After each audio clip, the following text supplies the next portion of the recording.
Nach dem Video von letzter Woche wisst ihr nun also, wie Kings of War in seinen Grundlagen funktioniert.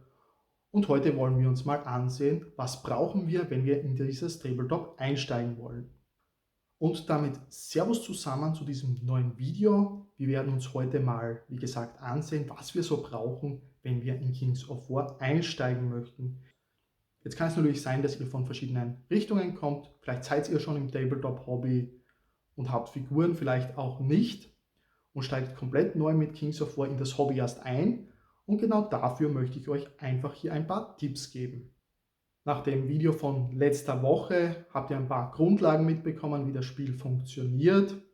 Ich werde euch das Video auch unten in der Videobeschreibung verlinken, falls das noch jemanden interessiert, wieso die Grundlagen des Spiels ablaufen.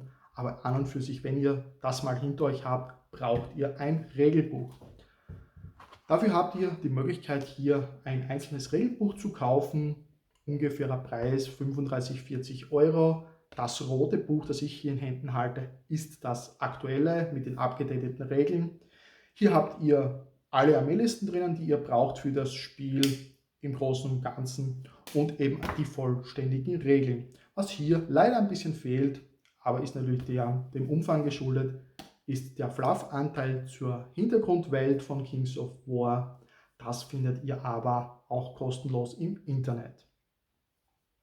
Dieses Buch eignet sich natürlich dann hervorragend, wenn ihr bereits Figuren habt, zum Beispiel von Warhammer Fantasy oder wenn ihr andere Spiele, die bereits Rank-and-File-Miniaturen verwenden oder Einheiten habt und das Ganze mal austesten wollt, dann reicht euch eben dieses Buch und ihr könnt schon mal einsteigen und könnt auch diese Armeen für das Spiel verwenden, wenn sich diese irgendwie in die Armeelisten einbinden lassen, dass ihr das auch verwenden könnt.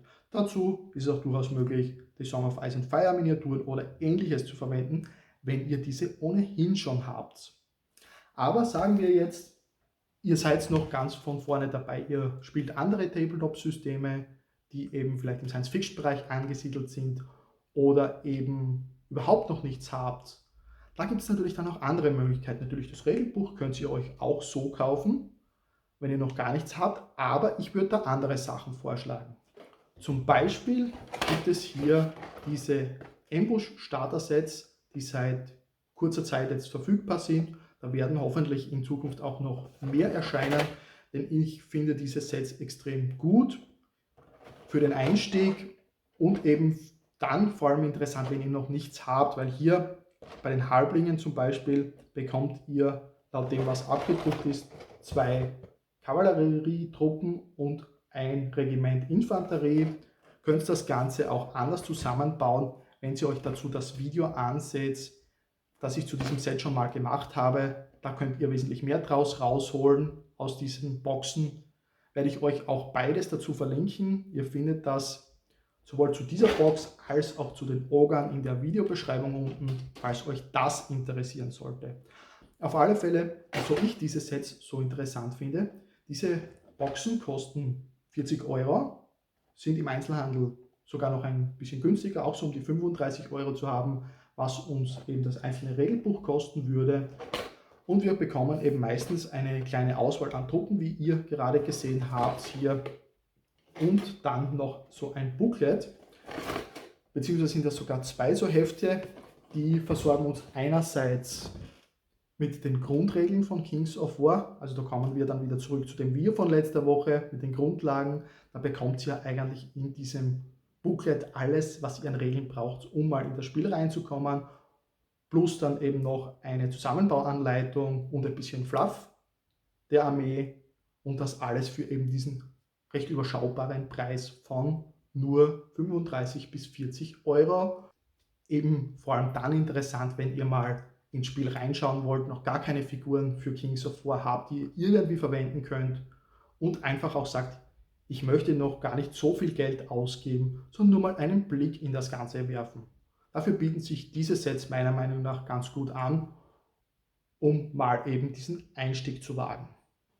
Von dort aus geht es natürlich jetzt weiter. Ihr habt auch die Möglichkeiten, diese 2 Spieler Starterboxen euch zu holen. Ich habe hier die Shadow in the North Starterbox. Das ist die alte oder beziehungsweise erste Starterbox, die damals mit der Northern Alliance und den Nightstalkern erschienen ist zum Veröffentlichungszeitpunkt der aktuellen dritten Edition von Kings of War.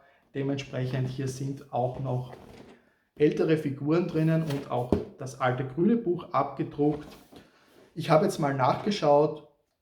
Laut den Informationen, die ich vorhin auf der Webseite von Mantic Games gefunden habe, werden alle diese Sets mittlerweile mit dem roten Buch ausgeliefert, aber es steht dort auch dabei Players Edition. Jetzt bin ich mir nicht sicher, ob das dieses Buch ist oder ob das nur noch von den alten Texten her ist, weil früher war eben ein grünes Buch drinnen in diesem Set, das dünner war, das eben nur die Regeln des Spiels enthält, ohne Fluff, ohne sonst irgendetwas. Und das wurde als Players Edition des Regelbuchs bezeichnet. Und das steht auch in den Beschreibungen dieser Sets bei Mantic Games im Shop noch dabei. Falls sich jemand in letzter Zeit so ein Set geholt haben sollte, denn es gibt eben von diesen Zwei-Spieler-Starter-Sets verschiedene mit unterschiedlichen Armeen. Eben das wäre das erste am Anfang, das gibt es mittlerweile, glaube ich, gar nicht mehr. Da ist vor kurzem ein neues erschienen, auch wieder mit Northern Alliance und Nightstalkern. Es gibt aber auch ein Set mit Ogern und Empire of Dust oder eines mit Halblingen und Riftforged Orks. Also da gibt es verschiedene Möglichkeiten, wie ihr mit diesen Zwei-Spieler-Starter-Sets in Kings of War einsteigen könnt. Was ich hier auf alle Fälle jetzt noch sagen wollte, ist eben, falls jemand sich so ein Set in letzter Zeit geholt hat und bereits ein rotes Regelbuch drinnen hatte, dann sagt uns doch bitte in den Kommentaren unten, ist dieses dicke Buch drinnen gewesen oder doch eine dünnere Players Edition? Weil das würde mich persönlich interessieren, weil ich schon mal überlegt habe, mir noch so ein Set zu holen, aber eigentlich das Regelbuch da drinnen nicht mehr wirklich brauche. Aber so eine Gamers Edition wäre dann doch interessant, um diese eben zum Spielen mitzunehmen. Also wenn es jemand weiß, dann bitte gerne in die Kommentare schreiben, könnte für den einen oder anderen von Interesse sein. Auf alle Fälle, was ihr hier bekommt, eben ist ein Gesamtpaket. Ihr habt hier jeweils bei diesen Zwei-Spieler-Starterboxen, wie es der Name schon vermuten lässt, 2 Armeen jeweils drinnen in einer kleinen Punktegröße. Hier zum Beispiel der Inhalt aus dieser Box plus dann eben ein Regelbuch noch dazu. Wenn man die Box sich zu zweit holt, sollte man vielleicht überlegen, ein zweites Regelbuch dazu zu kaufen, denn in der Box selbst ist nur eines drinnen. Egal ob jetzt das vollständige, das wir gerade gesehen haben, oder wirklich eine Players Edition und nicht 2 Regelbücher, das vielleicht dort im Hinterkopf behalten. Aber wenn ihr sagt, ihr wollt gleich richtig einsteigen mit Regeln und Figuren und vor allem den vollen Regeln, dann sind diese Sets meiner Meinung nach wirklich gut. Auch wenn ihr euch hier am Anfang 2 Armeen aufbauen wollt in kleinerer Größe für zum Beispiel Demospiele, um Kings of War bei euch im Verein den Leuten näher bringen zu können. Auch dafür eignen sich diese Sets sehr, sehr gut. Darüber hinaus habt ihr auch noch die Möglichkeit, wenn ihr an die Regeln zum Beispiel anders rankommt, weil ihr sagt, ihr habt ein Abo abgeschlossen in der Companion-App, wo ihr an die Regeln kommt und euch das eben ausreicht, oder wenn vielleicht jemand bereits in eurer Spielerunde Kings of War spielt und ihr damit auch Zugang zu den Regeln habt und damit nicht sofort das Regelbuch braucht, dann bietet es sich auch an, dass ihr euch so eine Army Box kauft. Ich habe hier die alte Mega Army Box von der Northern Alliance in der Hand. Da gibt es 2 Varianten. Einerseits die Army Box, die ist ein bisschen kleiner als das hier und ungefähr so für, ich glaube, 90 Euro zu haben, 80 Euro. Und dann eben diese Boxen, die kosten mittlerweile 140 Euro und sind meistens für 120 Euro bei den Shops zu haben. Dementsprechend der größte Unterschied ist eigentlich die Größe. Also ihr habt hier einfach mehr Figuren drinnen. Das ist einfach eine größere Box im Gegensatz zur normalen Army Box und eben ein bisschen andere Einheitentypen, sodass es durchaus auch Sinn machen kann, sich beides zu holen. Was hier noch interessant ist, man sieht es hinten schon drauf, das ist der Inhalt einer solchen Box, also ausschließlich Figuren. Und deswegen habe ich vorhin auch gemeint, wenn ihr die Regeln bereits habt oder Zugang dazu, dann sind diese Sets vielleicht interessant für euch. Die bringen euch aber überhaupt nichts, wenn ihr keinen Zugang zu den Regeln habt. Denn wie gesagt, sowohl bei den Army-Boxen als auch hier bei den großen Mega-Army-Boxen findet ihr ausschließlich Figuren darin. Dafür aber eine ganze Menge, die euch schon mal mit sehr, sehr viel versorgen, um eine Armee aufzubauen. Ihr werdet jetzt natürlich noch das eine oder andere dazu kaufen müssen, klarerweise, wenn ihr zum Beispiel Sachen wie Riesen haben wollt oder irgendwelche anderen Kriegsmaschinen. Das ist häufig hier nicht enthalten, aber definitiv schon mal ein sehr guter Start. Und auch davon habt ihr eigentlich eine ganze Menge zur Auswahl. Schaut da einfach am besten mal bei Mantic Games vorbei.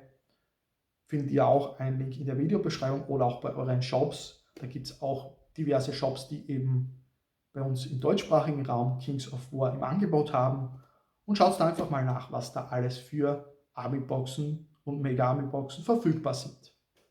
Wenn ihr jetzt natürlich Interesse habt, mit Kings of War anzufangen, bietet sich das aktuell ganz gut an mit unserer Kings of War Community Painting Challenge, die im September starten wird. Da geht es eben darum, eine Kings of War Armee aufzubauen.